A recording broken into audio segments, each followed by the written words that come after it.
আল্লাহ রাসূল সাল্লাল্লাহু আলাইহি ওয়াসাল্লাম সাহাবীরা নবীজির সাথে বসা, বলছেন আল্লাহর হাবিব কি বলছেন, মা তাউদ্দুনা শাহাদা, এই সাহাবীরা শহীদ কারা, এদের ব্যাপারে কোনো কিছু তোমরা কি জানো?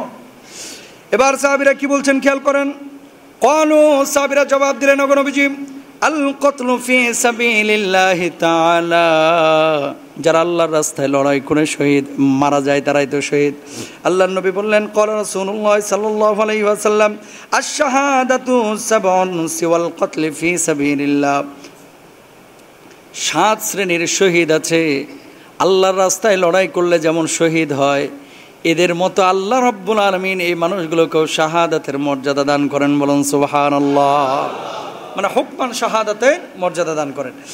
1 নম্বর, আল মাতুনু শাহীদুন ওয়াল গনকু শাহীদুন ওয়া সাহিবু যাতিল জামবি শাহীদুন আল মাবতুলু শাহীদুন। নবীজি বললেন, মহামারীতে আক্রান্ত হয়ে কেউ যদি মারা যায় তারও শাহাদাতের মর্যাদা দেওয়া হয়। 2 নম্বর, পানিতে ডুবে কেউ যদি মারা যায় তারও শাহাদাতের মর্যাদা দেওয়া হয়। 3 নম্বর, ভূমি ধসে কেউ যদি মারা যায় তারাও শাহাদাতের মর্যাদা দেওয়া হয়।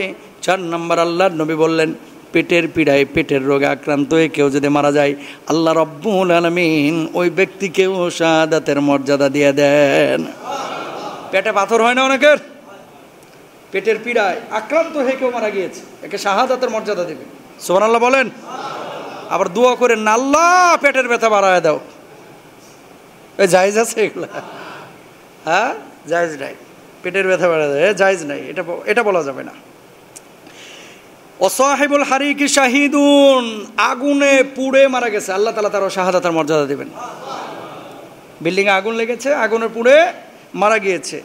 ওয়াল্লাযী ইয়ামুতু তাহতাল হাদামি শাহীদুন, ভূমিধস এরকম কোনো ঘটনা যদি ঘটে, তারপরে আপনার মাটি চাপা পড়ে কেউ যদি মারা যায়, এই সমস্ত যে ক্ষেত্রে আল্লাহ সুবহানাহু ওয়া তাআলা তাকে শাহাদাতের মর্যাদা দান করেন। তারপরে আপনার সন্তান সম্ভব বা কোনো নারী বাচ্চা জন্ম দিচ্ছিল তখন মারা গিয়েছে, আল্লাহ তাআলা শাহাদাতের মর্যাদা দান করেন। কয়েকটা হাদিসে এভাবে বিচ্ছিন্নভাবে মানে আলাদা আলাদা করে আল্লাহর হাবিব সাল্লাল্লাহু আলাইহি ওয়াসাল্লাম বলেছেন যে এরকম যদি কোনো ঘটনা, যেমন এই হাদিসের মধ্যে, এটা হচ্ছে আবু দাউদ শরীফের হাদিস, এখানে কিন্তু জালেম এবং মাজলুমের কথা বলা হয় নাই, কিন্তু অন্য হাদিসের মধ্যে আল্লাহর হাবিব সাল্লাল্লাহু আলাইহি ওয়াসাল্লাম স্পষ্টভাবে কিন্তু এই কথা বলেছেন। কি বলেছেন?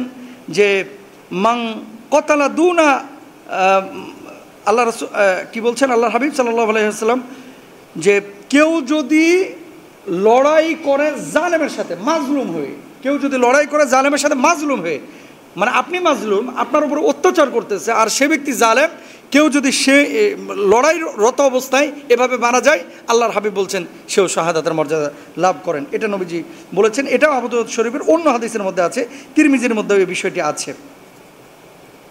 যেমন মান কুতিলা দুনা মালিহি ফাহুয়া শাহীদুন, এটা তো একটু আগেই বলেছি। তো শাহাদাতের তামান্না প্রত্যেকটা মানুষের হৃদয়ের মধ্যে থাকতে হবে। যদি আপনার ভিতরে শাহাদাতের তামান্না না থাকে তাহলে আপনি প্রকৃত মুমিন হতে পারবেন। সাহাবীরা কান্না করতেন, আল্লাহ আপনি আমাকে শহীদ করেন, আল্লাহ আপনি আমাকে শহীদ করেন। তা আপনারাও এরকম তামান্না নিয়ে শাহাদাতের জন্য আল্লাহর কাছে দোয়া করবেন ইনশাআল্লাহ, বলেন।